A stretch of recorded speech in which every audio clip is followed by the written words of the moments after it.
상상력 발달에 도움을 주는 이야기 제1편 이야기 귀신. 이야기 듣기를 참 좋아하는 아이가 살았어요. 그 아이는 눈만 뜨면 여기저기 찾아다니면서 재미있는 이야기를 듣는 게 취미였지요. 하지만 이야기를 듣기만 좋아했지 단 한 번도 다른 사람한테 들려주지는 않았어요. 게다가 하루 종일 들었던 이야기를 종이에 적어서 주머니 안에 꼭꼭 넣어두기까지 했어요. 참 이상한 버릇이지요? 그렇게 몇 년이 흘렀어요. 이제 아이의 주머니 안에는 이야기가 꽉 들어찼지요. 그러자 주머니 안에 든 이야기들이 투덜거리기 시작했어요. 아유, 답답해 죽겠네. 난 어지러워서 딱 죽을 것 같아. 만날 어디를 그렇게 다니는지. 오랫동안 아이의 주머니 속에서만 살고 있는 이야기들은 너무나 답답했어요. 마음대로 다니지도 못하고 숨도 제대로 쉬지 못했으니까요. 그런데요, 이야기가 너무 오래 묵으면 귀신이 된다고 해요. 그래서 아이의 주머니 속에 들어있던 이야기들도 그만 귀신이 되어버렸답니다. 시간은 점점 흘러서 어느덧 그 아이가 장가를 가게 되었어요. 건강한 총각이 되었던 거예요. 도련님, 내일이면 총각 딱지 떼네요. 쓸데없는 소리 말고 어서 잠이나 자렴. 내일 말을 끌고 먼 길을 가려면 힘들지 않겠니? 총각은 왠지 부끄러워서 얼굴을 붉히며 말했어요. 그 모습을 본 머슴은 키득키득 웃으며 눈을 감았지요. 그런데 머슴은 한밤중에 오줌이 마려워서 잠이 깼어요. 에이, 꼭 한 번씩 오줌 때문에 깬단 말이야. 머슴은 더듬거리며 옷을 찾았어요. 그런데 그때였어요. 어디선가 두런두런 말소리가 들리는 것이었어요. 머슴은 옷을 찾다 말고 조용히 들어보기로 했어요. 아니, 이 소리는 도련님이 허리춤에 참고 다니던 주머니 속에서 들리잖아. 머슴은 주머니에다 귀를 바싹 들이댔어요. 이 총각을 어떻게 골려줄까? 녀석이 내일 장가를 간다고 하니까 내일이 좋겠어. 나는 먹음직스러운 배가 되어서 나무에 달려 있을 거야. 그 녀석이 따먹으면 배탈이 나겠지. 만약 그 녀석이 배를 따먹지 않을 수도 있으니까 그럼 내가 옹달샘이 될게. 목이 말라서 샘물을 먹어버리기라도 하면? 그럼 난 바늘방석이 되어서 그 녀석 엉덩이를 따갑게 할 거다. 이야기 귀신들이 신이 나서 떠들었어요. 이거 큰일 났군. 잘못하다가 우리 도련님 결혼식도 못 올리게 생겼어. 머슴은 한잠도 못 자고 날이 밝기만 기다렸어요. 드디어 결혼식 날 아침이 되었어요. 머슴은 어제 들었던 이야기를 다시 생각해 보았지요. 배, 옹달샘, 그리고 바늘방석이라고 했지? 머슴은 말을 몰면서도 주위를 이리저리 살폈어요. 얼마쯤 가다 보니 큼직하고 먹음직스러운 배가 주렁주렁 달려있는 배나무가 보였어요. 얘야, 저 배 좀 따가지고 오너라. 보기만 해도 군침이 도는구나. 도련님도 참 결혼식 가는 길에 뭐 그런 걸 먹으려고 하세요. 머슴은 일부러 퉁명스럽게 말했어요. 총각은 배가 너무 먹고 싶었지만 머슴의 말이 맞는 것도 같아서 그냥 지나치기로 했지요. 한참을 가다 보니 총각은 목이 말랐어요. 그때 마침 옹달샘이 보였지요. 말 좀 멈추어라. 시원한 샘물 좀 먹고 가야겠다. 하지만 머슴은 들은 척도 하지 않았어요. 그러자 총각은 화가 났어요. 이놈아, 말을 멈추라니까. 결혼식 가는 길인데 뭘 말해서 내리려고 그러세요. 그러면 재수 없다고요. 머슴은 말고삐를 당겨 말이 더 빨리 걷게 했어요. 어디 결혼식 끝나고 두고 보자. 총각은 머리끝까지 화가 나서 소리쳤어요. 그래도 머슴은 묵묵히 말을 몰았어요. 마침내 신부 집에 도착했어요. 어이구 우리 사위 오느라고 수고가 많았네. 뭘요? 우선 절부터 받으세요. 총각은 큰 절을 올리려고 허리를 굽혔어요. 그런데 그때 머슴의 눈에만 뾰족뾰족한 바늘이 꽂혀있는 바늘방석이 보이는 것이었어요. 잠깐만요.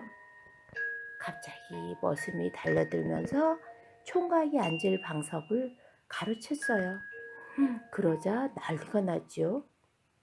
여기가 어디라고 버릇없이 구는 게냐? 괜히 따라와서 네가 우리 가문 망신을 다 시키는구나. 신부의 부모님과 총각은 물론 결혼식을 보려고 모여든 사람들도 머슴을 나무랐어요. 도련님, 사실은 머슴은 그제야 모든 것을 털어놓았어요. 그러자 사람들은 고개를 끄덕거리고 신부 부모님도 화가 풀렸어요. 물론 총각도 머슴에게 고맙다는 인사를 했지요. 이제부터 이야기 주머니를 활짝 열어두어야겠다. 이야기가 마음껏 돌아다니게. 총각은 당장 이야기 주머니를 열었어요. 이야, 살았다. 비로소 주머니에서 풀려난 이야기들은 쉴 새 없이 쫑알쫑알쫑알 거리며 마음껏 돌아다녔답니다. 제2편 백조 왕자. 옛날 어느 남쪽 나라에 11명의 왕자와 엘리자라는 예쁜 공주를 둔 임금님이 살았어요. 어느 날 임금님은 새 왕비를 맞이했어요.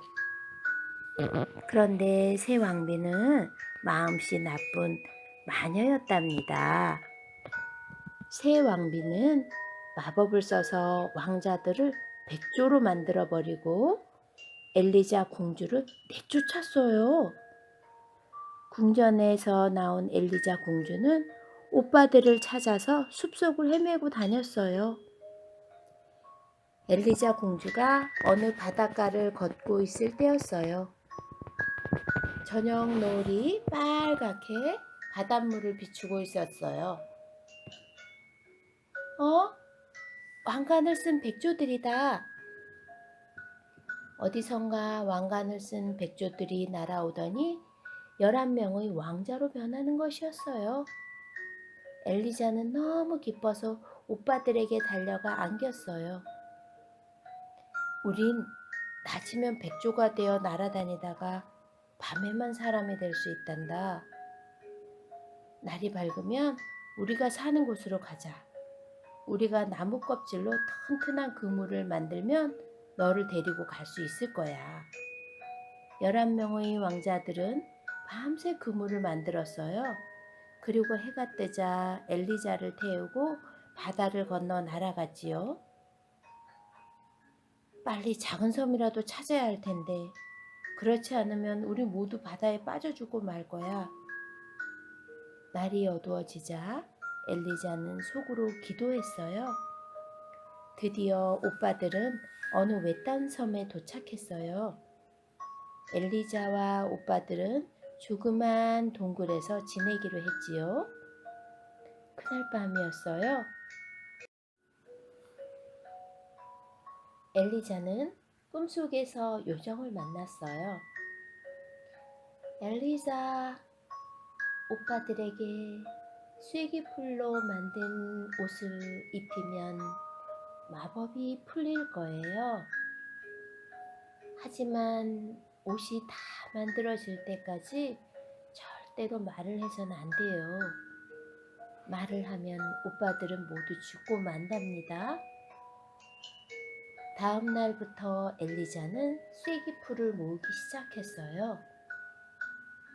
쐐기풀에 손가락이 찔려 피가 나고 아팠지만 오빠들을 구할 생각을 하면 참을 수 있었어요. 엘리자는 열심히 옷을 만들었어요. 그러던 어느 날이었어요. 사냥하러 나왔던 그 나라의 임금님이 엘리자를 보았어요. 예쁜 아가씨가 왜 혼자 동굴 안에 있죠? 엘리자는 아무 말도 하지 않았어요. 말을 못하는군요. 당신을 나의 궁전으로 데려가서 편하게 살게 해주겠어요. 임금님은 엘리자를 궁전으로 데리고 가서 왕비로 맞이했어요. 엘리자는 왕비가 된 뒤에도 날마다 옷을 만들었어요. 그런데 마지막 11번째 옷을 만들 때 쐐기풀이 다 떨어지고 말았어요. 쐐기풀을 뜯으려면 마녀의 무덤까지 가야 하는데 엘리자는 너무 무서웠지만 오빠들을 위해 용기를 내어 마녀의 무덤에 가서 쐐기풀을 많이 뜯어왔어요. 그런데 그 모습을 한 신하가 보았어요. 임금님, 왕비는 마녀가 틀림없습니다. 아무 말도 없이 이상한 옷을 만드는 것을 보면 그렇고 어젯밤에는 마녀의 무덤까지 갔다 오더라고요. 결국 엘리자는 어둡고 추운 감옥으로 끌려갔어요. 하지만 그곳에서도 밤을 새워 오빠의 옷을 만들었지요. 날이 밝자 사람들은 마녀가 죽는 것을 구경하기 위해 모여들었어요. 마녀가 이상한 것을 만들고 있다. 어서 저걸 찢어버려라. 사람들은 돌멩이를 던지며 소리쳤어요. 바로 그때였어요. 어디선가 왕관을 쓴 11마리의 백조가 날아왔어요. 때마침 엘리자는 오빠들의 옷을 모두 완성했지요. 엘리자는 백조들을 향해 11벌의 옷을 던졌어요. 그러자 백조들은 모두 훌륭한 왕자들로 돌아왔어요. 저는 마녀가 아니에요. 그래요. 엘리자는 우리 동생이에요. 왕자들은 사람들에게 그동안의 일을 말해 주었어요. 다음 날 왕자들은 자기 나라로 돌아가고 엘리자는 임금님과 행복하게 살았답니다.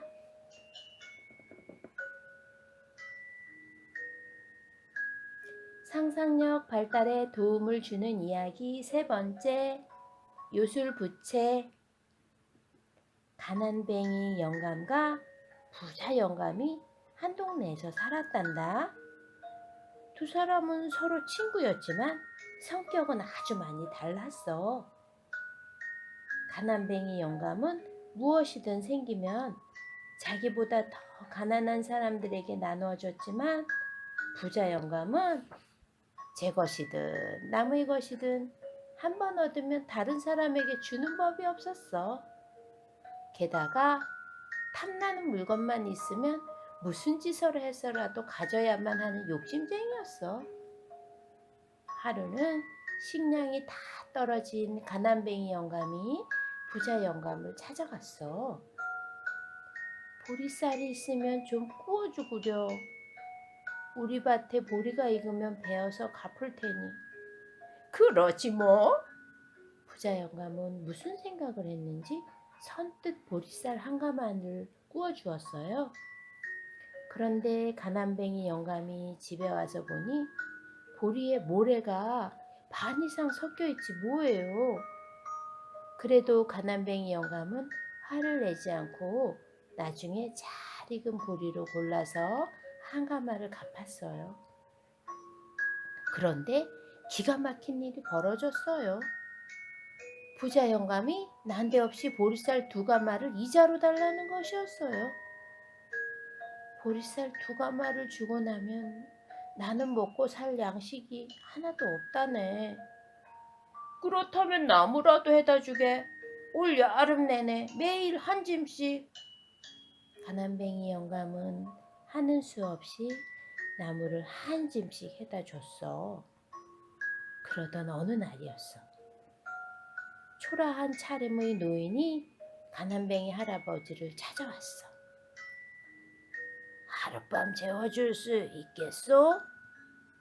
아휴, 누추하지만 어서 들어오시오. 가난뱅이 영감은 그 노인을 반갑게 맞이하고 음식도 대접해 주었어. 반찬은 없었지만 밥도 따뜻하게 새로 짓고 정성스럽게 차려서 잘 대접했지. 다음날 아침이었어. 가난뱅이 영감이 일어나 보이니 노인이 온데간데 없었어. 그런데 자던 자리에 빨간색과 파란색 부채 두 개만 놓여 있었어. 뭐가 급했지? 부채를 두고 갔네. 가난뱅이 영감은 혹시 길에서 노인을 만날까 해서 부채를 가지고 나무를 하러 갔어. 아이 더워라. 어디 부채질 좀 해볼까? 가난뱅이 영감은 먼저 빨간 부채를 펴서 부채질을 했어. 그런데 한참 부채질을 하다 보니 코가 이상했어. 아니, 내 코가 왜 이렇게 길어졌지?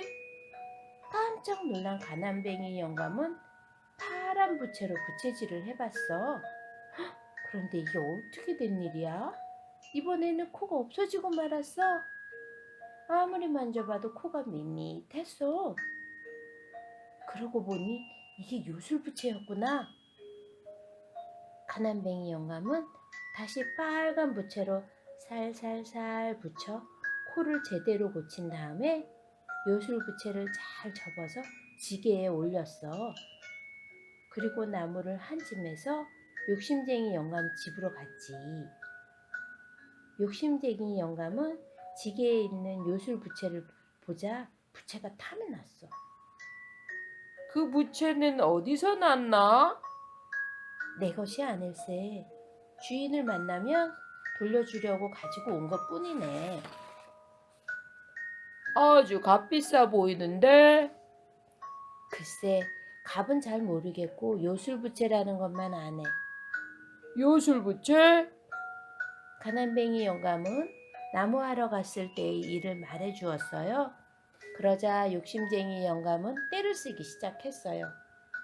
안 된다니까. 이건 손님이 두고 간 것이기 때문에 찾으러 오면 돌려줘야 돼. 좋아. 그럼 우리 집하고 자네 집하고 바꾸는 건 어때? 글쎄 안 된다니까. 결국 욕심쟁이 영감은 억지로 집을 바꾸고는 요술부채를 빼앗았어. 이제 나도 떼돈 버는 일만 남았다. 이 사람 저 사람 찾아다니면서 빨간 부채로 몰래 코를 키워놓고 파란 부채로 고쳐주면 욕심쟁이 영감은 돈 벌 생각에 저절로 웃음이 나왔어. 그런데 욕심쟁이 영감은 그런 생각을 하면서 자신도 모르게 빨간 부채로 부채질을 하고 있었어. 코는 점점 길어져서 지붕을 뚫고 구름을 뚫고 자꾸 하늘로 올라가더니 드디어 옥황상제가 사는 대궐까지 올라갔어. 여봐라. 마당을 뚫고 올라오는 저것이 무엇인지 당장 묶어서 확인해 보아라. 이에 하늘나라 신하들은 욕심쟁이 영감의 코를 나무에 꽁꽁 묶었어. 그런데 그때쯤 땅에서는 욕심쟁이 영감이 자신의 코가 너무 길어진 것을 알게 되었지. 어이쿠, 내 코가 지붕을 뚫고 올라갔네. 빨리 짧아지게 해야지. 욕심쟁이 영감은 파란 부채를 꺼내서 열심히 부채질을 했어. 하지만 코는 짧아지지 않았어. 어라? 왜 이러지? 욕심쟁이 영감은 아예 일어나 앉아서 부채질을 했어. 생각해봐. 코끝이 하늘나라에 꽁꽁 묶여있으니 어떻게 되었겠어? 코가 짧아질수록 몸은 코에 매달려서 둥둥둥 떠올랐지. 아이쿠, 이게 무슨 일이야? 욕심쟁이 영감은 공중에 대롱대롱 매달려서 허우적거렸어. 그런데 그 모습을 옥황상제가 지켜보고 있었어. 얘들아, 이제 그만하면 됐으니 코를 풀어주어라. 옥황상제의 명령에 신하들이 달려들어 묶었던 끈을 재빨리 풀었어. 과연 욕심쟁이 할아버지는 어떻게 되었을까요?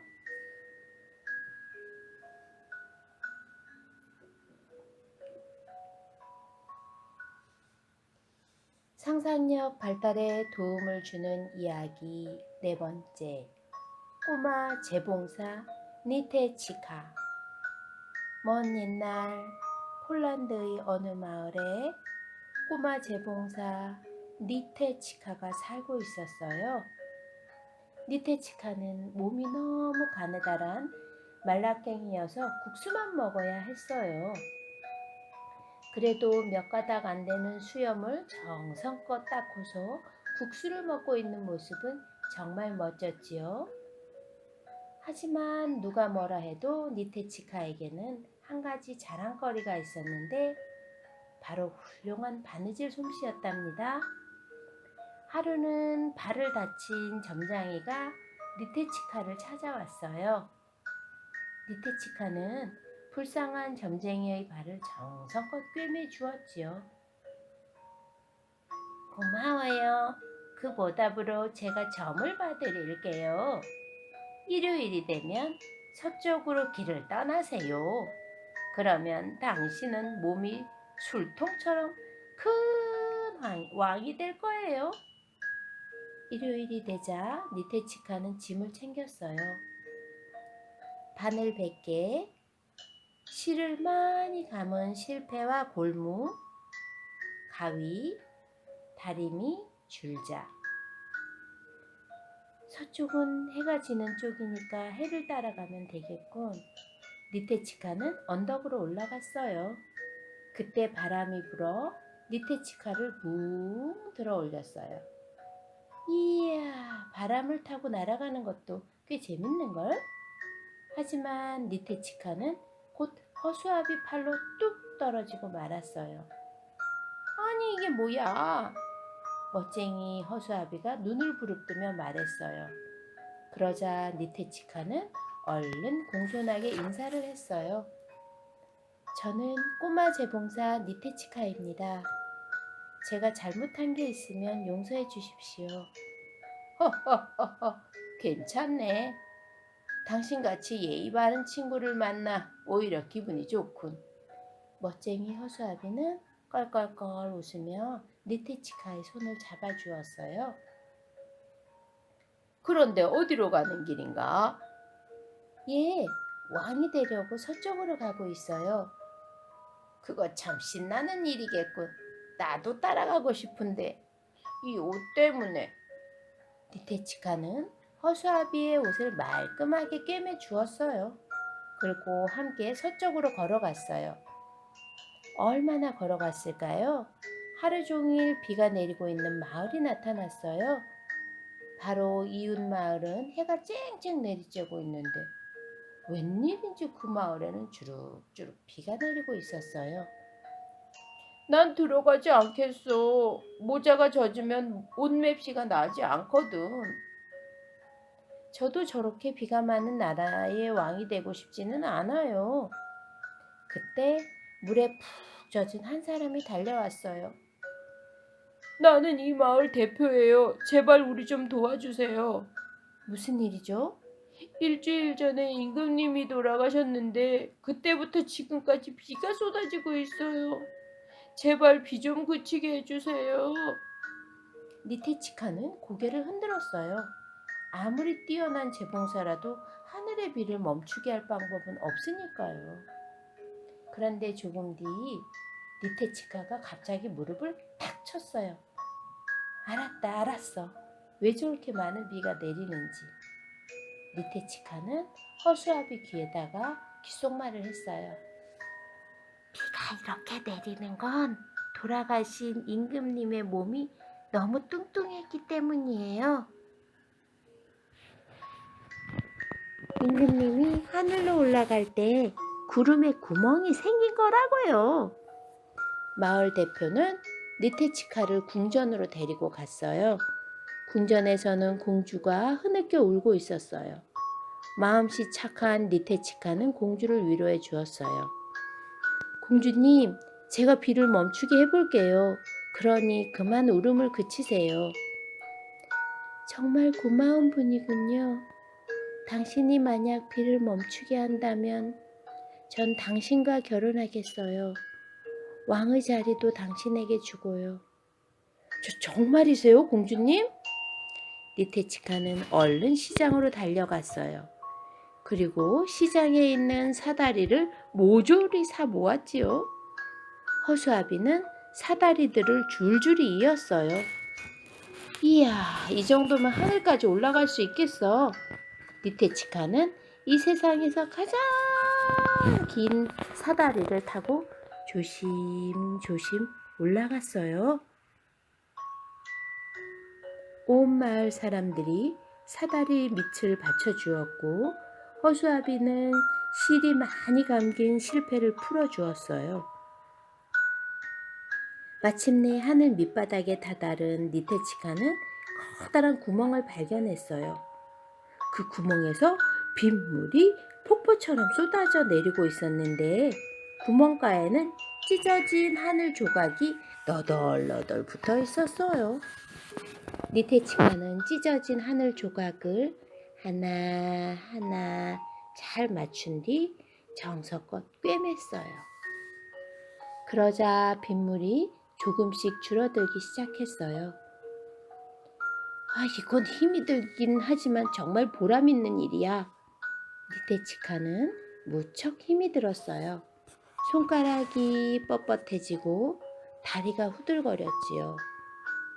하지만 하늘 구멍을 꿰매는 일은 조금도 멈추지 않았어요. 이윽고 하늘 구멍을 다 꿰맨 니테치카는 땀에 흠뻑 젖어서 조심스럽게 사다리를 내려왔어요. 마을에는 다시 밝은 해가 떠올랐어요. 그러자 마을 사람들은 덩실덩실 춤을 추며 좋아했어요. 이제 당신이 왕이에요. 이제 당신이 왕이에요. 공주와 사람들은 왕관을 니테치카에게 넘겨주었어요. 니테치카는 너무 기뻐서 하늘 높이 뛰어 올랐어요. 아참! 그런데 니테치카의 몸이 정말로 술통처럼 커지면 어쩌지요? 그러면 니테치카가 죽었을 때 하늘에 또 구멍이 뚫릴 테니 말이에요.